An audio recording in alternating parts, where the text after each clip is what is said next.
Doctor Surya Sengupta, I am sorry, এই টেন্ডারটা আমি আপনাকে দিতে পারছি না, এমনটাই বলছে দীপা। সম্পূর্ণ জানতে হলে চ্যানেলটি সাবস্ক্রাইব করে ভিডিওতে লাইক দিয়ে দেখতে থাকুন। অনুরাগের ছোঁয়া সিরিয়ালের নতুন পর্বে দেখা যাচ্ছে নতুন রূপে মিটিং এ চলে আসে দীপা। তখন দীপাকে দেখে সবাই চমকে যায়। রূপা ভাবে মনে মনে, মা তুমি আমাকে কিছুই জানালে না, কোথায় চলে গিয়েছিলে তুমি এতদিন? আর এইদিকে সূর্য তো আরো অবাক হয়। সে নতুন ভাবে দীপাকে বলছে গুড মর্নিং ম্যাডাম। দীপা তখন মনে মনে ভাবে, কি হলো, ডাক্তারবাবু আমার সঙ্গে এইভাবে কথা বলছেন কেন?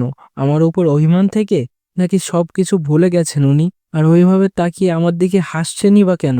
দীপা ঠিক করে সেও আর তুমি করে কথা বলবে না, আপনি করেই বলবে যে ডক্টর সূর্য সেনগুপ্ত, এই টেন্ডারটা নিয়ে তাহলে আমরা মিটিং এ বসি।